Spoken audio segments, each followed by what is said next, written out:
ሰዎች ስንባል ሁከትን ከመለማመዳችን የተነሳ ለአፍታ ያህል የእርጋታ ኑሮን ማየት የማንችል ሆኖ ይሰማናል። ለሳምንት ያህል እፎይታንና የሰላም አየርን መመኘት ከአቅም በላይ በከንቱ እንደመመኘት ሊመስለን ይችላል። ድንገት እርጋታ ቢፈጠር እንኳን የእውነት አይመስለንም። ግራ በመጋባት በማመንና ባለማመን መሃል ሆነን እንጠይቃለን። በሰላም ነው ሀገር የተረጋጋው? በጤና ነው ጩኸት የቀነሰው እንላለን። በጭቅጭቅና በጫጫታ የተረበሸ አየር በአመጽና በጦርነት በአጸፋ እርምጃና በዘመቻ ቅብብሎች ፈተና በዝቶበት የታመሰ ሀገር ጤና አይሰጥም።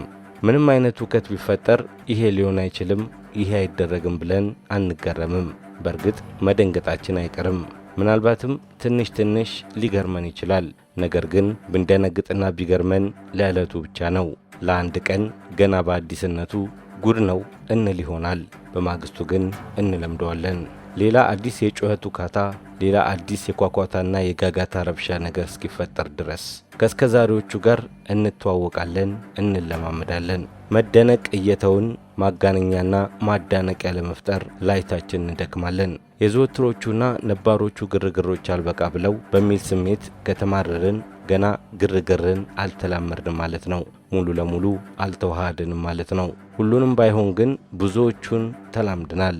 አዳዲስ የሐሳብ ረብሻዎች መፈጠራቸው ወደፊት ያስደንቀን እንደሆን እንጃ። አዳዲስ ሁከትና ረብሻ ከዚህም ከዚያም ሲያገኙ እፍ ብሎ ለማራገብ ደፋ ቀና ይላሉ። ለማራባት ለማዛመት የሚታትሩ ሰዎችም አሉ። አብዛኛው ሰው ግን የባሰና ተጨማሪ አበሳ የሚያመጣ አይመስለውም። በእርግጥ የባሰ አታምጣ ማለቱ አይቀርም። ቢሆንም ግን የረብሻ አይነቶች ሁሉንም አይቶ የተላመደ ይመስሏል። ቢመስለውም ደግሞ አይገርምም። ሌላ አዲስ መከራ ሲፈጠር ለዕለቱ ይገርመዋል፣ ይበረግጋል። ቢሆንም ግን ከወትሮ የተለየ አዲስ ጉዳይ አይሆንበትም። አመጽና ጥቃት እየተደጋገሙ እየተዘወተሩ በጣም ከመለማመዳችን የተነሳ በወጉና በስርዓቱ መነጋገር ሁሉ አቅቶናል። ዋናው ችግር ጉዳት ላይ ከማተኮር ይልቅ መወዛገቢያነቱ በልጦም ይታየናል። የዛሬ ችግሮችን ለነገ አዳዲስ ችግሮች ይወልዳሉ።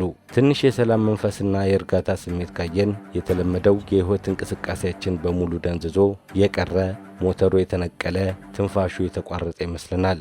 ዓለማችን በታሪኳ የበዙ የአመጻ ተግባራትና አሰቃቂ ጦርነቶችን እንዲሁም የሽብር ጥቃቶችና የጅምላ ግድያዎችን ከዛም አልፎ ጆሮን ጭው የሚያደርጉ ክስተቶችን አሳልፋለች። አንዳንዴ ደግሞ በተለያዩ የመገናኛ ብዙሃን አውታሮች አንድ መሳሪያ የታጠቀ ግለሰብ በትምህርት ቤት እንዲሁም በሌሎች ተቋማት ላይ የጅምላ ጥቃት አደረሰ ሲባልም እንሰማለን። አሁን ይህን ጉዳይ መስማት ሁሉ የተለመደ ጉዳይ ሆኗል። እንዲህ አይነት የበዛ ጥቃት በአብዛኛው የሚከሰተው በሀገር አሜሪካ ነው። ምክንያቱም ደግሞ ዜጎች የጦር መሳሪያን እንደ ሸቀጥ መግዛት ስለሚፈቀድ ነው። ሆኖም በጣም ጥብቅ የመሳሪያ ሽያጭ ሕግ ባላቸው ሀገራት ይህን መሰል ክስተት ሲያጋጥም ግን ማስገረሙ አይቀርም። በርካታ ጸሐፍት ስለ ጅምላ ጥቃት ሲተነትኑ የጅምላ ጥቃት ማለት አንድ ወይንም ከዚያ በላይ የሆኑ ግለሰቦች በተከታታይ ብዙ ግለሰቦችን ለመግደል ወይንም ለመጉዳት መሳሪያ የሚጠቀሙበት የጥቃት ወንጀል አይነት ነው። ብዙ ጊዜ በሰፊው ተቀባይነት ያለው ወጥ የሆነ ትርጉም ባይኖረውም እንደዚህ አይነት ክስተቶችን የሚከታተሉ የተለያዩ ተቋማት የተለያዩ መስፈርቶችን ይጠቀማሉ። የጅምላ ጥቃቶች ከሚታወቁት ከትግል ሜዳ ውጪ በሆነ ሁኔታ ተጎጂዎች ላይ በማነጣጠር አንዳንዴ አድሎ በሌለበት መልኩ ጥቃት ሲፈጸም ነው። በአብዛኛው እንዲህ አይነት የጅምላ ጥቃቶች ምክንያታቸው ብዙ ቢሆንም በዋናነት በአእምሮ ጤና መቃወስና የግል ዝናን ለማግኘት በማሰብ ነው። በዛሬው የኤችጄን የወንጀል ታሪክ መሰናዷችን በአንድ ወቅት በከፍተኛ ደረጃ ትምህርት ቤት ላይ የተፈጸመ የጅምላ ጥቃት ሳቢያ የበርካቶችን ሕይወት ስለነጠቀው ክስተት እንነግራቸዋለን። እስከዛው ላይክ፣ ሼር፣ ሰብስክራይብ እንዲሁም ኮሜንት እያደረጋችሁ አብራችሁን ቆዩ።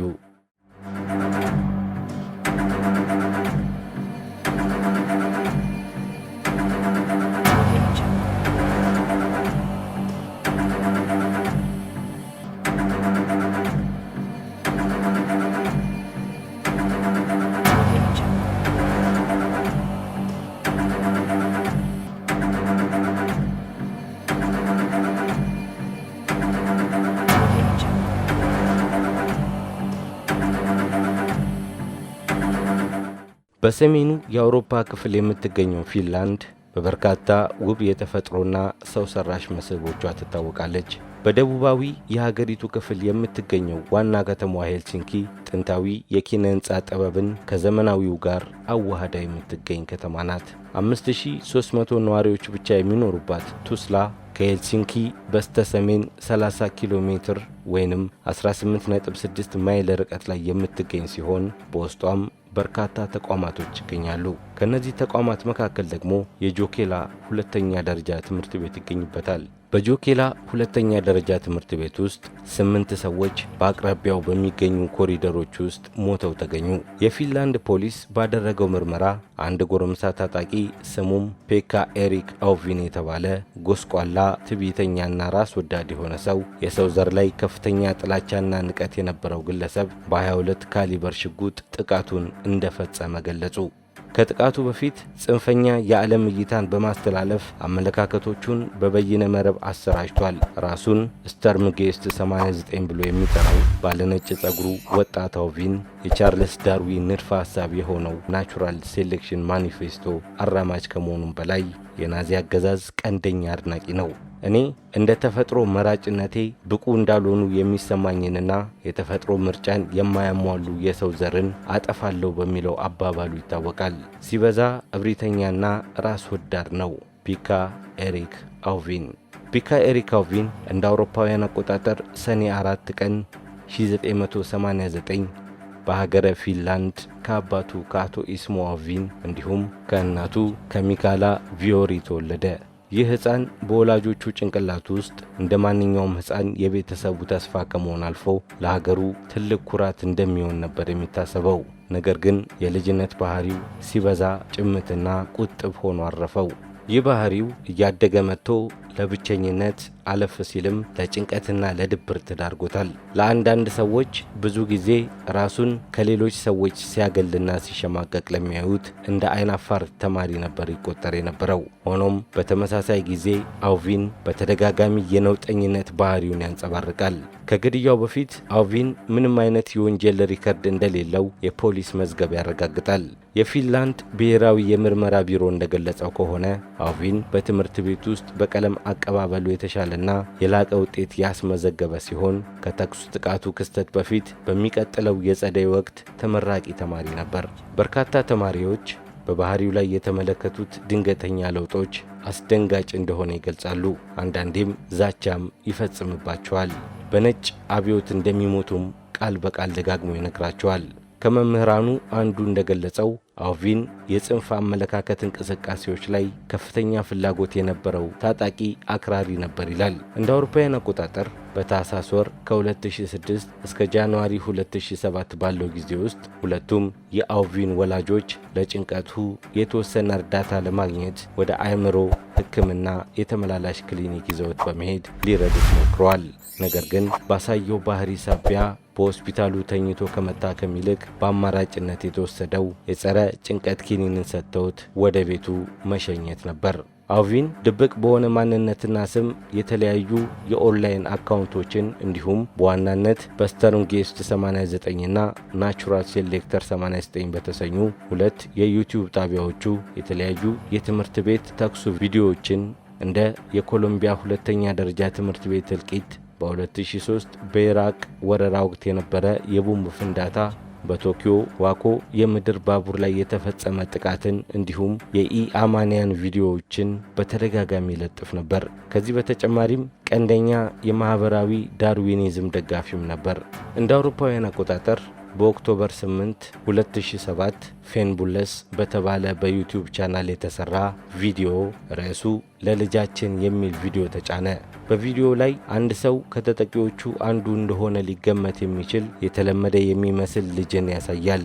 ነገር ግን ድንክዬና 1 ደቂቃ ከ40 ሰከንድ ላይ ራሱ አውቪንን ሆኖ ይታያል። በጄሪ ጎልድስሚዝ ረጅም መንገድ ነው የሚለው ዘፈን ከበስተጀርባ እየተጫወተ ነው። የሰርጡ ገለጻ ወይንም ዲስክሪፕሽኑ ትምህርት ቤት አልቀበልም፣ ተኩስ አላስፋፋም፣ ሐዘኔን በሰላም የማድረግ መብት አለኝ፣ የቪዲዮ ለልጃችን ሐዘን የማባረሪያ መንገዴ ነው፣ ሕጋዊው የት እንደሚገኝ ያውቃሉ የሚሉ አስፈሪ የዲስክሪፕሽን ጽሑፎችም ተካተዋል። ይህ የዩቲዩብ ቻናል በአባቱ በኢስሞ እንደሚመራም ይነገራል።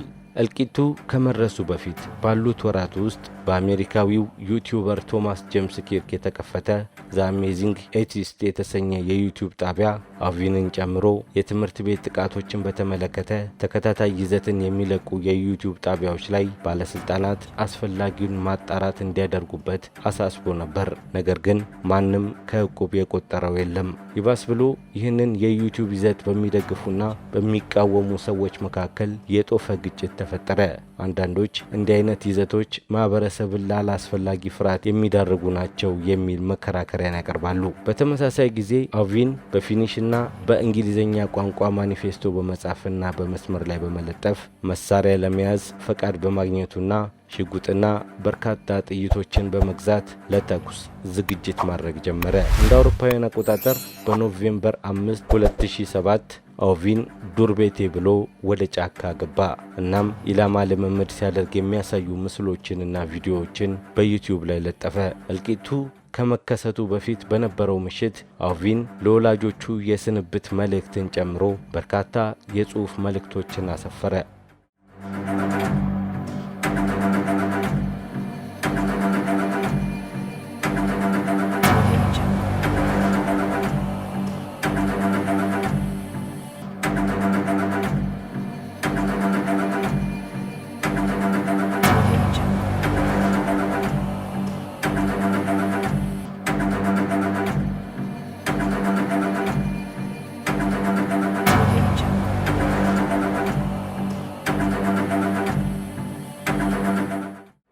እንደ አውሮፓውያን አቆጣጠር ኖቬምበር 7 2007 እንደተለመደው በትምህርት ቤት ውስጥ መደበኛ እንቅስቃሴ ነው የሚታየው።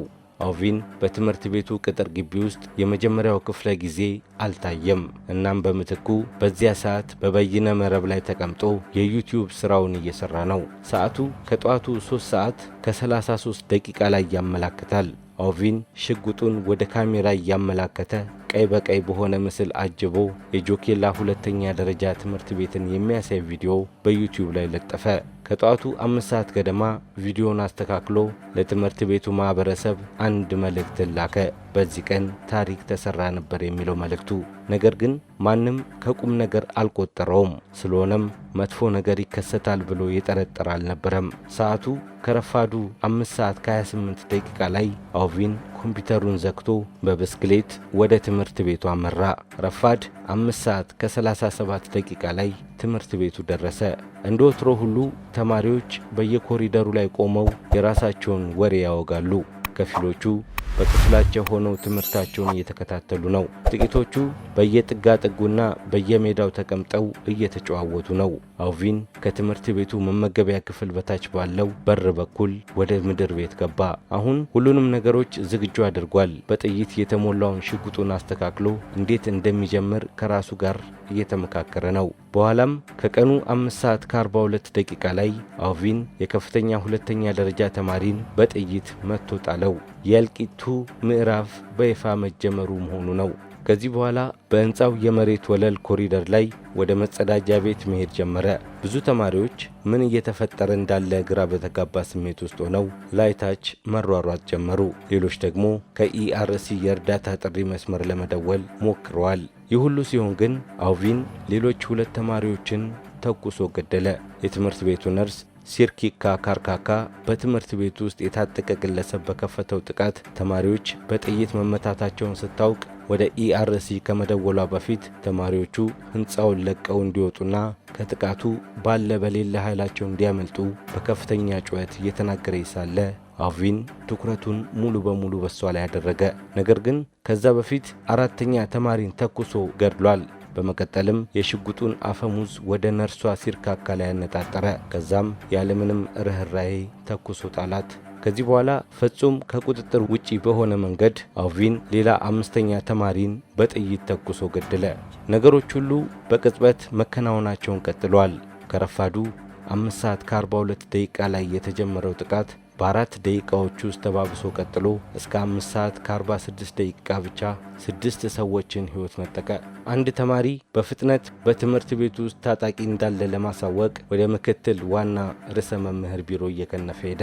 ምክትል ርዕሰ መምህሩ ይህንን መልእክት ለዋናው ርዕሰ መምህር ሄለና ካሚል አስተላለፈ። ሰዓቱ 5 ሰዓት ከ47 ደቂቃ ላይ ያመላክታል። ካልሚ በትምህርት ቤቱ ሚኒ ሚዲያ በኩል ተማሪዎቹ ክፍል ውስጥ እንዲቆዩና እንዳይወጡ የሚል ማስታወቂያ አስነገረች። ማስታወቂያው ከተነገረ በኋላ ግን ተማሪዎች በየክፍላቸው በሩን ዘግተው ተቀመጡ። በዚህ ጊዜ አልቪን ክፉኛ ተበሳጨ። በኮሪደር ውስጥ ብዙ ጥይቶችን በመተኮስ ሁላችሁንም እገድላችኋለሁ ሲል ቁጣ በተሞላበት መልኩ መጮህ ጀመረ። ነገር ግን በወቅቱ ወደ ሕንፃው የገባችውን የተማሪ እናት ሲመለከት አልተኮሰባትም፣ ራራላት። ከዚህ በኋላ ግን መሬት ላይ ወደሚገኝ ክፍል ውስጥ ለመግባት ሞክሮ 3 ጊዜ በሩን በጥይት በመተኮስ በሂደቱ ላይ አንድ ተማሪን አቆሰለ። ከዛም አልቪን ወደ 2ኛ ፎቅ ወጥቶ በአገናኝ መንገዱ 2 ተማሪዎችን አግዳሚ ወንበር ላይ ተቀምጠው አገኛቸው። ክፉ ዕድል ገጠማቸው። ከመካከላቸው አንዱ በደመ ነፍስ አመለጠ። ሌላኛው ግን በአልቪን ጥይት ተመትቶ ከወለሉ ተዘረረ።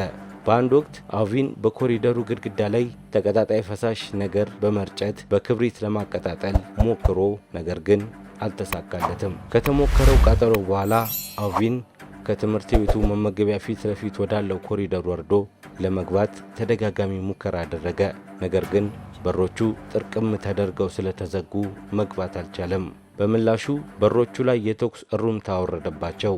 ይህ የሆነ ባለበት ወቅት በካንቲኑ ውስጥ ተደብቀው የነበሩ ሰዎች በሌላኛው ጫፍ አምልጠው ከኩሽና ቤቱ ጀርባ ባለው ክፍል ውስጥ ተደብቀዋል። ከጧቱ 5 ሰዓት ከ54 ላይ የትምህርት ቤቱ ርዕሰ መምህር ካልሚና የትምህርት ቤቱ የበጎ አድራጎት መኮንን በአሮጌው ሕንፃ ከመሬት ወለል በር ወጥተው ወደ ትምህርት ቤቱ ጥግ ሮጡ። ካልሚ ስልክ ለመደወል ከትምህርት ቤቱ ሕንፃ በጀርባ በኩል ቆመች። የትምህርት ቤቱ በጎ አድራጎት መኮንን ከስፖርት አዳራሹ አጠገብ ወደሚገኝ መኪና ማቆሚያ መጨረሻ ሄዶ የነፍስ አድን ተሽከርካሪዎችን ወደ እልቂቱ ቦታ ይዞ አመራ። ልክ ይህንን ሲያደርግ አልቪን እየተሳደበ ከመመገቢያ አዳራሽ በታች ካለው መውጫ ወጣ። አሁን ሰዓቱ 5 ሰዓት ከ57 ደቂቃ ላይ ያመላክታል።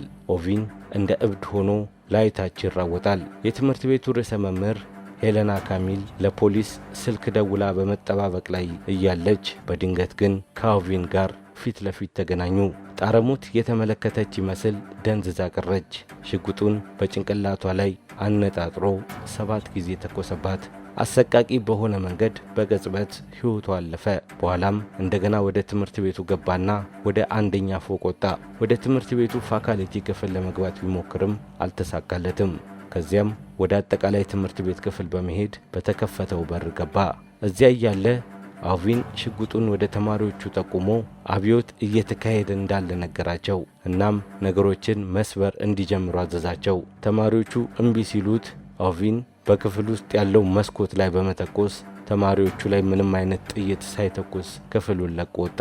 እኩለ ቀን ካለፉ ጥቂት ደቂቃዎች በኋላ አልቪን ከትምህርት ቤት ፋካልቲ ክፍል ፊት ለፊት ባለው 1ኛ ፎቅ ላይ ባለው ኮሪደር በኩል እየተዘዋወረ ነበር።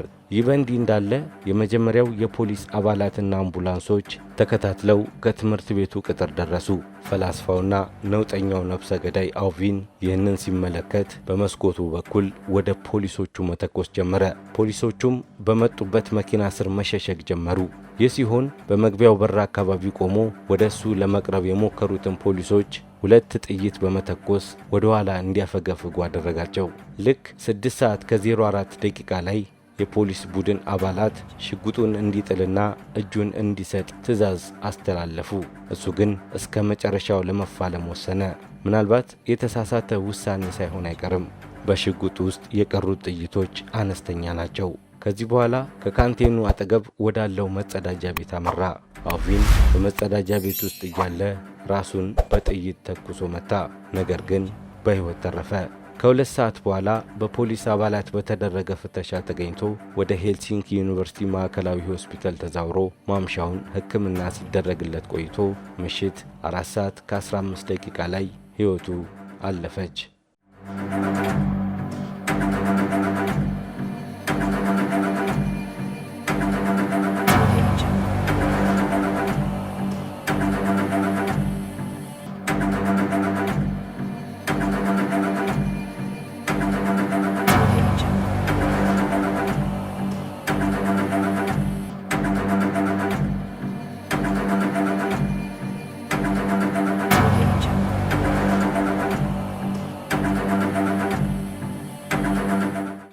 ከክስተቱ በኋላ ኖቬምበር 8 2007 ፊንላንድ በ6 የሁለተኛ ደረጃ ተማሪዎችና 2 ሰራተኞች ላይ የተፈጸመውን ጥቃት ተከትሎ በሀገሪቱ ብሔራዊ የሐዘን ቀንን አውጃለች። በመላ ሀገሪቱ በባለስልጣናት እንዲሁም በግልና በመንግስት ተቋማት ሰንደቅ ዓላማ ዝቅ ብሎ እንዲውለበለብም ተደርጓል። የፊንላንድ መንግስት የሥራ ኃላፊዎች ከስብሰባ በፊት ተጠቂዎችን በማሰብ የህሊና ጸሎት አድርጓል። ተማሪዎችም የሻማ ማብራት ስነ ስርዓትን አካሂዷል። ከኖርዌይ፣ አይስላንድ፣ አየርላንድ፣ አውሮፓ ህብረት፣ ስዊድንና ኢስቶኒያ የተውጣጡ የሀገራቱ ተወካዮች የተፈጸመውን እልቂት በማውገዝ ለቤተሰቦቻቸውና ለወዳጅ ዘመዶቻቸው ማዘናቸውን ገልጸዋል። ይህም በአገሪቱ ታሪክ ውስጥ እጅግ አስከፊው ጥቃት ሆኖ ተመዝግበዋል። በጆኬላ ሁለተኛ ደረጃ ትምህርት ቤት የ18 ዓመት ወጣት ሽጉጥ ታጥቆ 6 ተማሪዎችን 5 ወንድና 1 ሴት እንዲሁም የ43 ዓመት ነርስና የ61 ዓመቷን ርዕሰ መምህር ሄሌና ካሚልን በጥይት ተኩሶ ሕይወታቸውን የነጠቀ ሲሆን ከ13 በላይ ሰዎችን ደግሞ ለከፍተኛ ጉዳት ዳርጓቸዋል። ታጣቂው ፔካ ኤሪክ አውቪን ከሮክ ሙዚቀኞች ቤተሰብ የመጣ ሲሆን በአካባቢው የሚገኝ የተኩስ ልምምድ ክለብም አባል ነበር።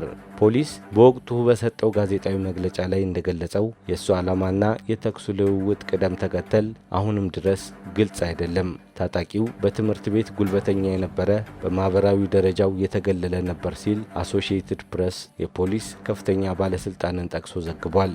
በምርመራው ወቅት የፊንላንድ ፖሊስ በቦታው በድምሩ 75 ክሶችን የተመለከተ ሲሆን 327 ጥቅም ላይ ያልዋሉ ጥይቶችን አግኝቷል። የአውቪን ራስን ማጥፋት ማስታወሻም ተገኝቷል። በ2000 ገጾች የፖሊስ ዘገባ ተኩሱን አስመልክቶ በ2008 ተለቀቀ። ከተኩሱ በኋላም በፊንላንድና በስዊድን በርካታ የቅጂ ዛቻዎች ከዩቲዩብ ላይ መነሳት ጀመሩ። እንደ አውሮፓውያን አቆጣጠር በሰፕተምበር 23 2008 የተከሰተው የካውሃጆኪ ትምህርት ቤት እልቂትም የ22 ዓመት ወጣት በሆነው የምግብ አሰራር ተማሪ ከፔካ ኤሪክ አውቪን ጋር ግንኙነት አላቸው ተብሎ የተጠረጠረ ቢሆንም በመጨረሻ ምርመራው ግን ምንም አይነት ማስረጃ አልተገኘም። ይህ በዓለማችን ገጽ ላይ ከተከሰቱ በርካታ የትምህርት ቤት ጥቃቶች መካከል አንዱ ሆኖ ተመዝግቧል። አበቃን።